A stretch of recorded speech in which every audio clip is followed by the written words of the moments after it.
Hola, buenas noches.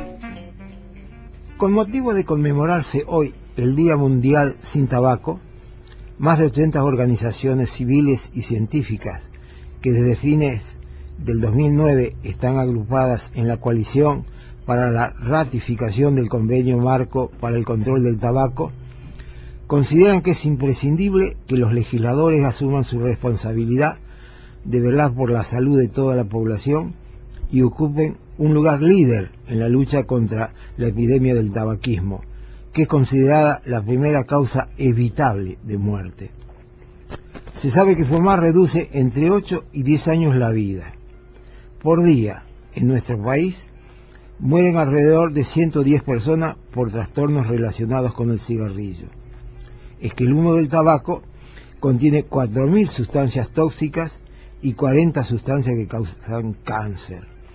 Según la última encuesta nacional de factores de riesgo, 3 de cada 10 personas fuman en el país. Esto incluye el 26% de las mujeres en edad reproductiva, que en promedio consume 9,4 cigarrillos diarios. Además, un 34% de mujeres jóvenes está expuesta al humo de segunda mano. Desde hace 8 años está pendiente en el país la ratificación del Convenio Marco para el Control del Tabaco, que es el primer tratado internacional que establece normas para dar una solución efectiva y económica a los daños del ambiente y la economía que produce el consumo de tabaco. El Convenio Marco ya fue ratificado por 172 países. La Argentina lo votó en 2003. Pero han pasado tantos años y todavía nuestros legisladores no le han dado el visto bueno definitivo. En el país, el 30% de la población adulta fuma. Se producen más de 40.000 muertes anuales como consecuencia del consumo y 6.000 muertes de no fumadores por exposición al humo del tabaco ajeno. No voy a decir nada más de los políticos porque realmente a veces uno tiene vergüenza ajena. Fútbol para todos, sí. Las cosas tan importantes para la salud, claro, vale tan poco la salud. Bueno, esta noche tenemos varias invitadas porque a veces sucede que cuando uno olvida algo, puede ser un número de teléfono o una entrevista, puede estar por presentar a alguien a quien conoce muy bien y el nombre se le escapa totalmente, el temor puede crecer. Pensará con un cierto y temeroso presentimiento, ¿es esta la señal? ¿He contraído la enfermedad? ¿Mi mente se está deteriorando? Y si a ello se agrega que algún familiar enfermó de esta manera y lo vio. Esta noche vamos a hablar sobre la enfermedad de Alzheimer. Nuestra invitada es la doctora Miriam Stolfi, que es una de las neurólogas más prestigiosas de la ciudad y con un largo camino y conocimiento de esta enfermedad. Hemos saboreado el placer de tenerla muchas veces en este programa a través de un largo tiempo, y bueno, la acompañan la licenciada Silvina Peralta e Isabel Pini, que es presidenta de ALMA. ALMA es la Asociación de Lucha contra el Mal de Alzheimer, una sociedad sin fines de lucro y que ha hecho tanto por los enfermos de este padecimiento, los enfermos y los familiares que tanto sufren junto con ellos. Miriam, ¿a qué se le llama enfermedad de Alzheimer? ¿Cómo comienza en realidad este padecimiento? Porque está muy imbricado con los temores que tiene todo el mundo, el que llega al consultorio y dice: tengo miedo de estar cursando o empezando un Alzheimer porque me empiezo a olvidar de cosas. Sí, bueno, ante todo, gracias por invitarme y por sus palabras. Y el problema de la enfermedad de Alzheimer es que precisamente comienza con síntomas que tenemos habitualmente. ¿Quién no se olvida un número de teléfono? ¿Quién no olvida dónde dejó las llaves? ¿A quién no le sale un nombre? Precisamente la enfermedad de Alzheimer empieza en forma insidiosa, o sea, clínicamente se nota que aparecen cuestiones que cuando son muy repetidas entonces empiezan a asustar. O no, nos asustamos antes, quizás ahora porque le damos más difusión a la enfermedad, lo cual está bien.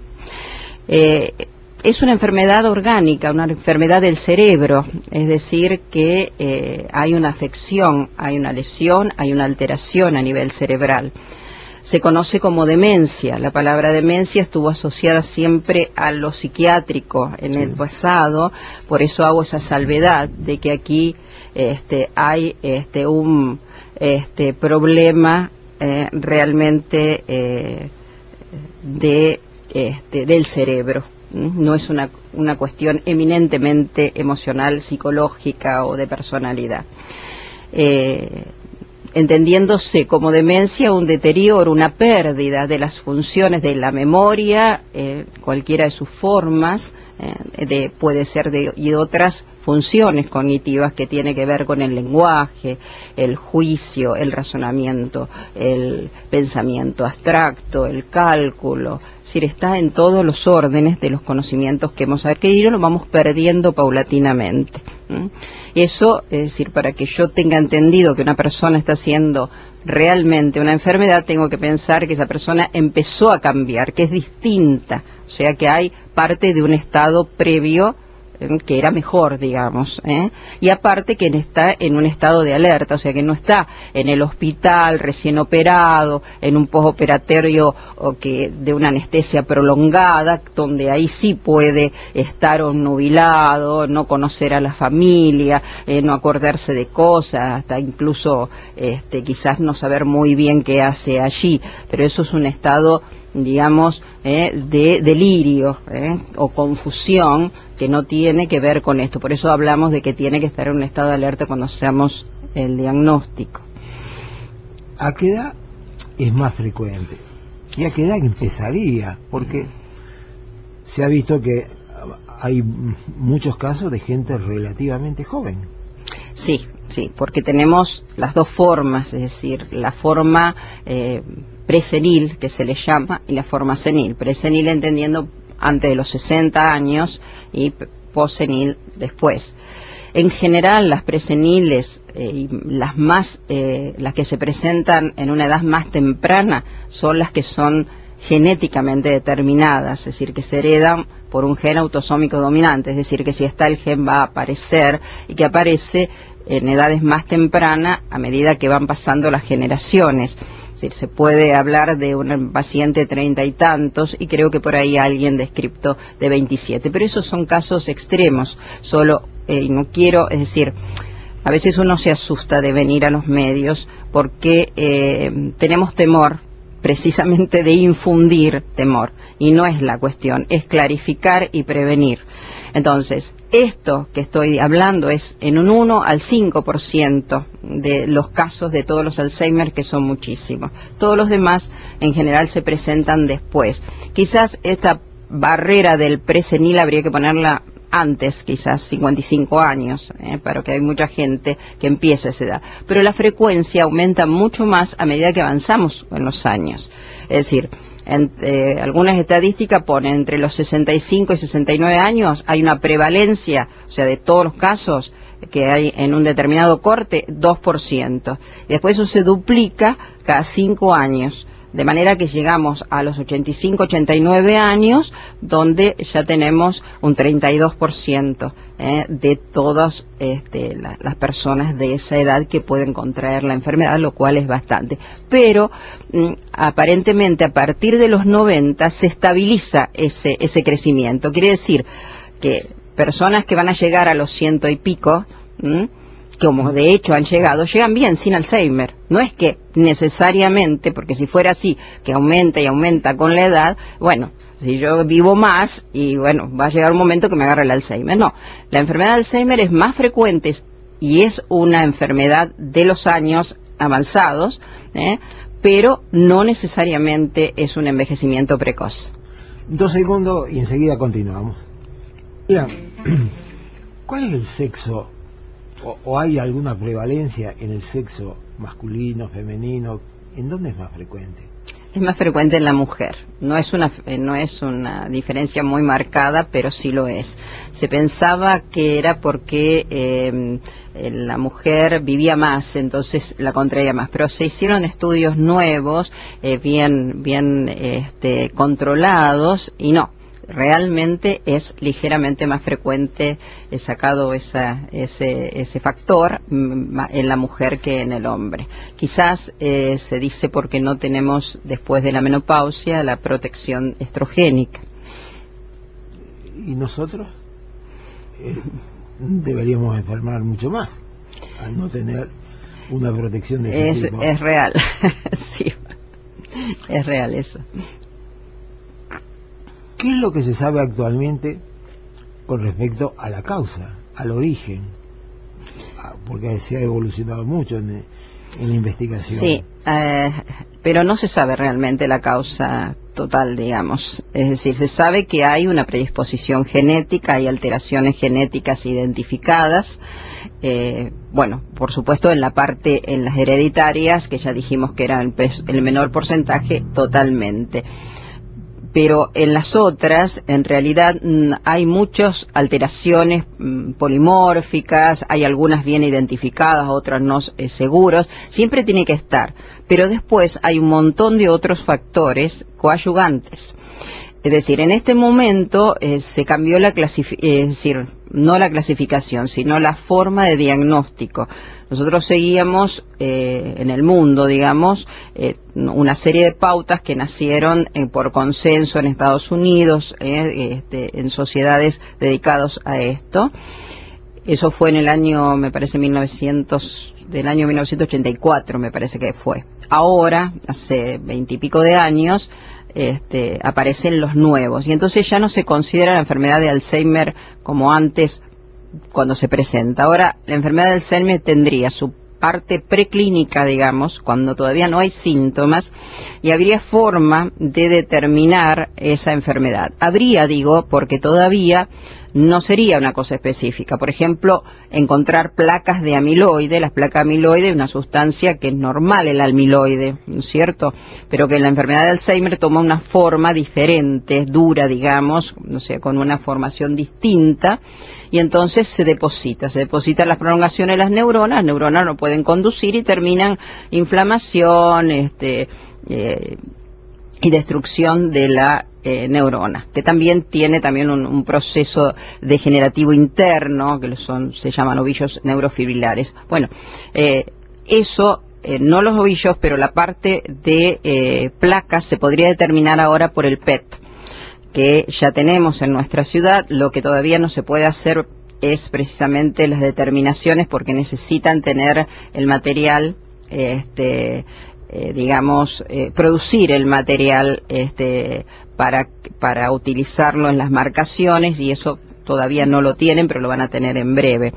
De todas maneras, no sería un estudio así de rutina, a cualquier paciente le vamos a hacer, no, es simplemente ahora están acá y en el mundo a fines de investigación. Es decir, para ver la cantidad de placas, porque por ejemplo, se había encontrado personas a lo mejor que morían por un accidente de 30 y pico, 40, le hacían la autopsia y se encontraban precisamente con muchas placas seniles, estas de amiloide.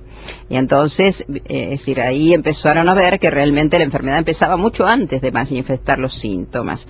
Entonces, es decir, en esa etapa preclínica se podría determinar eso. También se podrían determinar que serían marcadores biológicos, una proteína que es anormal, la tau, que sube en el líquido, y este amiloide que por estar depositado al nivel del cerebral disminuye en el líquido. Esos serían marcadores. También disminución de la consumición de la glucosa por el PET, y algunas atrofias localizadas. Eso se podría ver antes, o sea, hacer un diagnóstico previo, digamos. Después ya estaría la etapa de deterioro cognitivo leve, que Eso es decir, implica que una persona tiene trastornos de memoria, de algún otro elemento cognitivo, pero que se maneja bien. Este es independiente, no le afecta a las actividades de la vida diaria y no necesariamente se va a transformar en Alzheimer, pero tiene muchas más posibilidades de que sí. Es decir, el que llegaría a la enfermedad de Alzheimer pasaría por los 3 estados. Ahora, Miriam, ¿en qué medida nosotros los médicos le damos la trascendencia adecuada? ¿En qué manera nos parece que cuando alguien de sexagenario habla de pequeñas perturbaciones, de olvidos, le damos el valor de decir, no, es una cosa intrascendente, ¿quién es el que no se olvida? ¿Hasta dónde le damos valor para que el paciente en realidad consulte y vea a quien conoce muy detalladamente el tema? Se consulta mucho realmente y hay derivaciones en general, pero también hay un porcentaje de médicos que es cierto, minimiza los síntomas, y en general está la cuestión de que bueno, total no hay una cura. Es cierto, no hay una cura total, pero ya se están viniendo medicaciones que sí. Y volviendo al otro tema de la causa, que yo me quedé solamente en lo genético, es decir, las otras predisposiciones o que parecerían aumentar son muchas, como por ejemplo la personalidad previa, el desarrollo cultural de la persona, cómo ha vivido, si vive en medio rural, si no vive en medio rural, que son los factores predisponentes, que serían los que es decir, lo que no se sabe, digamos, es, como es tan larga la cuestión, es decir, dónde realmente el factor predisponente está actuando. Si está antes que aparezca la enfermedad, se supone que acompaña el genético, digamos, la causa primera, pero si está después, lo vemos con por ejemplo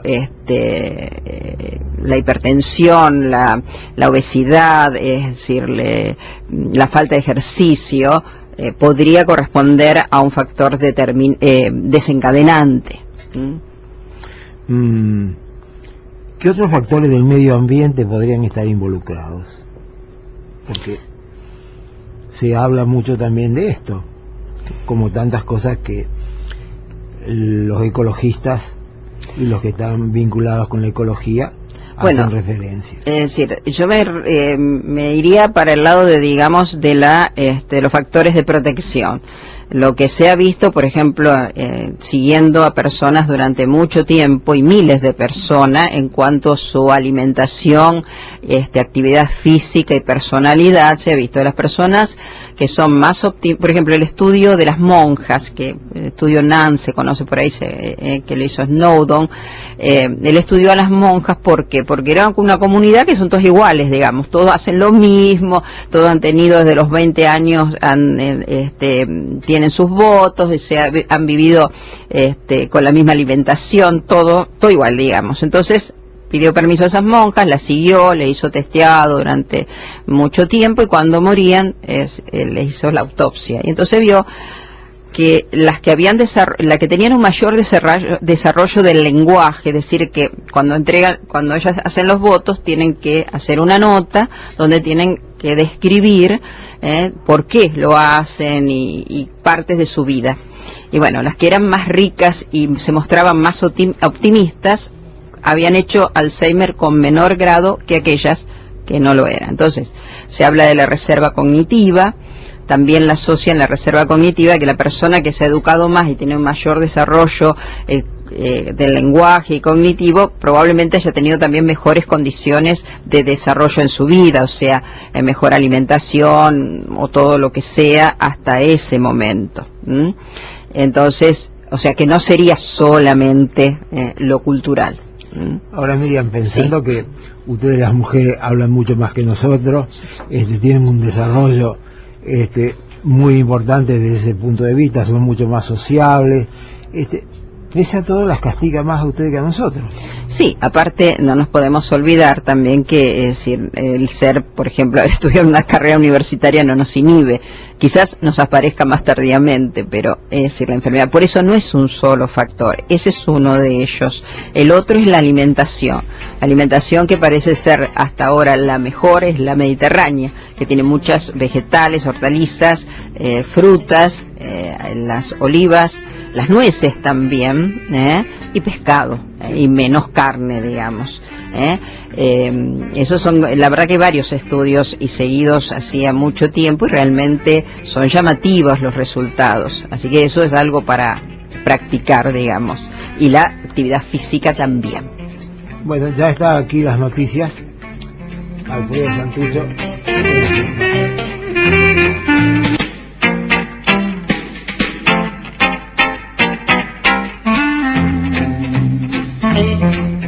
No quiero olvidarme de decirle que también estamos en Facebook, es decir, que si quieren escuchar el programa por el mismo, lo pueden hacer porque el programa se graba, así que bueno, hay una buena oportunidad de escuchar todo lo que hoy podemos decir. Miriam, dado que hay invitadas también, vamos a tratar de apuntar a lo más frecuente al comienzo de todo esto, y ya en una próxima invitación desarrollaremos más profundamente toda la sintomatología. Pero ¿qué es lo primero? ¿Qué es lo que a uno encontraría o le haría suponer que alguien está entrando en una etapa como esta? Los olvidos y las reiteraciones, preguntar varias veces lo mismo, por ejemplo, es lo más frecuente que vemos. También, es decir, es de la forma de la memoria, digamos, y que empieza a afectar la actividad de la vida diaria o el trabajo. Si la persona trabaja, la persona que hacía comidas bien ricas y de pronto no son tan ricas o está más salada, a veces ocurre, pero la cuestión es cuando es frecuente, empieza a disminuir el juicio. Es decir, son distintas formas de comienzo, porque hay una forma que es la más frecuente, es la de los olvidos y las reiteraciones.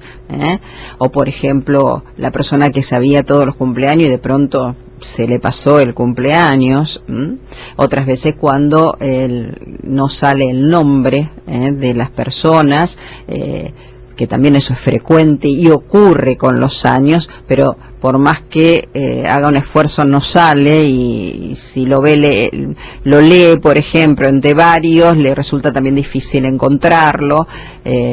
También lo que decía con respecto al juicio, una persona que a lo mejor está cuidando a su nietito y de pronto se va a hablar con la vecina y se olvida que el chico puede quemarse o se puede caer o lo que fuere, o falta de iniciativa, que ya no tiene ganas de salir y antes le gustaba. Ante todo ese tipo de cosas puede ocurrir, pero lo más frecuente son los olvidos y como decíamos al principio, a veces pasa desapercibido porque todos nos olvidamos y con los años hay un poquito más de esos olvidos, pero cuando se hacen reiterados, entonces tenemos que prestarle atención. ¿Cómo evoluciona esto? Y la evolución... Rápido, lentamente. En general no, tengo que hablar de términos medios. En términos medios evoluciona lentamente.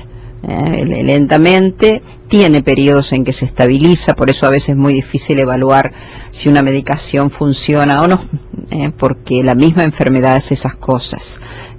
Obviamente que cualquier enfermedad intercurrente, una infección, una neumonía, una internación, una cirugía, va a determinar un escalón hacia abajo, pero si no es paulatino y no siempre empeora todo al mismo tiempo. Es decir, por ahí, hay personas que conservan su lenguaje hasta muy avanzada la enfermedad, años, estoy hablando de 10 años, y el lenguaje se modifica poco, pero sí los olvidos. Otras veces al revés, el lenguaje está muy afectado y eso no, y otras veces lo que también priva son los trastornos de conducta, pues una enfermedad que va a tomar 3 áreas: lo cognitivo, es decir, memoria, juicio, todo lo que hablábamos; la conducta, que siempre se va a alterar de alguna manera, con ansiedad, con insomnio, con caminatas sin sentido, ese tipo de cosas, reacciones catastróficas, y la parte funcional, que empieza a no poder manejarse en la vida diaria, no atender el teléfono, no hacer cheques, no ir al banco, etcétera. Uno se haría una pregunta: ¿cuál es la actitud familiar frente a esto? Porque yo creo que ahí viene uno de los grandes dilemas, porque los familiares no somos muy condescendientes a veces con lo que le sucede al paciente. Bueno, Isabel, entonces me toca contestar a mí. Gracias por invitarnos. Yo formo parte de ALMA, Asociación Lucha Mal de Alzheimer. Es una asociación que se hizo precisamente con los familiares para compartir sentimientos, estrategias que cada uno pone, ¿no es cierto?, en el cuidado del paciente. Porque ante esta enfermedad se pierden amigos, se pierden familiares, porque a nadie le gusta estar o tocar ese tema siempre, y el familiar se siente mal porque, bueno, tiene culpas, tiene miedos, tiene un montón de sentimientos que no sabe cómo canalizarlos. Entonces, bueno, ALMA, el que trajo ALMA fue el señor Foresto, que tenía a su esposa, y entendió que hacía falta algo así. Nosotros funcionamos con grupos de autoayuda, en lo que estamos todos en el mismo problema, con la misma temática, y intercambiamos formas de tener, diríamos, frenar las conductas o cambiarlas, ¿no es cierto? Cada uno tiene una estrategia distinta. Eso ayuda mucho, porque el familiar se siente un poco más contenido. A veces salen de las reuniones sonriendo, cambiando bromas, ¿no es verdad?, porque se liberan un poco de todo eso. Lo nuestro, siempre decimos, para un enfermo de Alzheimer tiene que haber mucha paciencia, mucho amor y poner humor. Aunque a muchos le parezca algo que no corresponde, pero el poner humor está bien. Yo siempre digo, el enfermo de Alzheimer tiene algunas, si uno lo acaricia, si uno lo besa, esos son sentimientos que lo sigue teniendo. Bueno, eso es lo que tratamos de transmitir en nuestra institución. Lo grave de todo esto es que los cuidadores del que tiene el Alzheimer sufren las consecuencias. Bueno, a eso apuntamos, a que no las sufra, que trate de tener algunas salidas, cosas para que pueda recargar pilas y volver a atenderlo. Nosotros en este momento también, de hace un par de años, estamos tratando de que se cumpla la ley de discapacidad. Es una ley nacional, 24.901, que obliga a las prepagas, al Estado, o sea, al PAMI, a atender íntegramente al enfermo de Alzheimer, porque es un discapacitado, ¿verdad? Pero bueno, lamentablemente no se cumple, como tantas cosas que ocurren en nuestra querida patria, ¿no? Como usted decía antes, hay fútbol para todos, asignación universal, que yo estoy de acuerdo, pero no nos olvidemos del enfermo de Alzheimer. Cuando uno va a pedir algún funcionario, entonces, ¿qué le contestan? Y porque estamos con este programa de niños, por este programa de jóvenes, pero ¿y los otros qué? Bueno, si uno mira simplemente la jubilación que tienen los jubilados, no se les ha dado el 82% móvil, que no sería una gran solución, pero les acercaría por lo menos ayudaría a una muchísimo. Realidad de lo que aportaron durante tantos años y que los distintos gobiernos se hicieron dueños de ese dinero. Claro. Pero si no somos capaces de reconocer a los jubilados, las enfermedades tampoco son un elemento muy reconocible, y más de este tipo. Las otras que, bueno, que demandan las internaciones y todas esas cosas, no les queda más remedio que verlo. Los que quedan dentro de la casa se ocultan muy fácilmente. Es así. En esta noche mi participación con respecto al tema de Alzheimer está fundamentalmente orientada a todo lo que tiene que ver con una parte de la terapéutica, y que no es la medicamentosa, sino todo lo que tiene que ver con estimulación cognitiva. ¿Y esto qué es? Es poder activar estas funciones cognitivas que la doctora mencionó en un principio de la charla, no solo la memoria, el lenguaje, el razonamiento lógico, la capacidad de cálculo, activar, estimular estas funciones que en los estadios iniciales y moderados de la enfermedad están levemente afectadas o moderadamente afectadas. Esta estimulación se puede realizar en un ambiente protegido, como es el consultorio, trabajar o activar estas funciones, pero el objetivo fundamental es poder trasladar esa estimulación a ambientes concretos o ambientes cotidianos de la vida diaria del paciente, porque un poco trabajar la estimulación de su memoria, de su atención en un ambiente protegido como es el consultorio, en donde no hay estímulos que interfieran o que lo distraigan, es una tarea que puede ser relativamente sencilla, pero que las dificultades aparecen cuando están en la vida diaria, en la vida habitual. Entonces lo importante de la estimulación es afianzar o trabajar esas funciones y después ese trabajo poder trasladarlo a su hogar, a su vida cotidiana.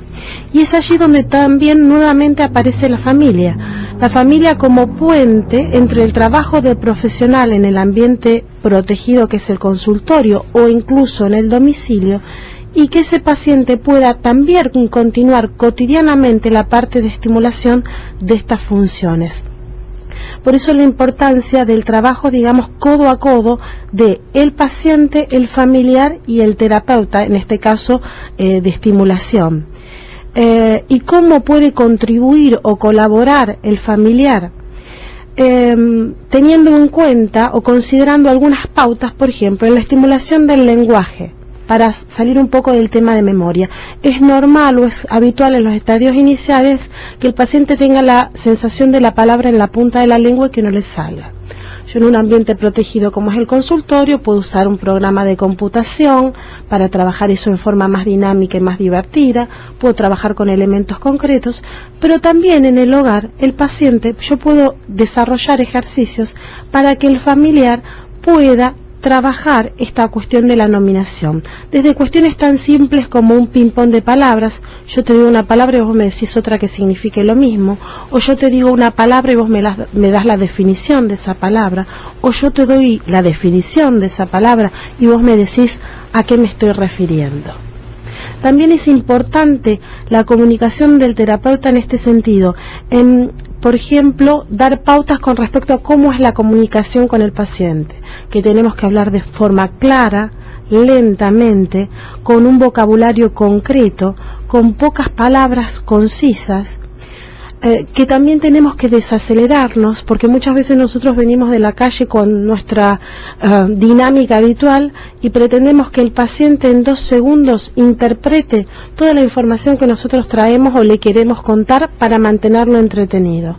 Entonces, un poquito ubicarme en las dificultades que el paciente tiene en la atención, en las dificultades que tiene el paciente en la memoria, y a partir de eso decir, bueno, no puedo hablar en una oración larga, tengo que hablar en oraciones cortas, concretas, lentamente, volver a la oración que antes dije como para reforzarla, y así mismo estoy haciendo un trabajo de estimulación.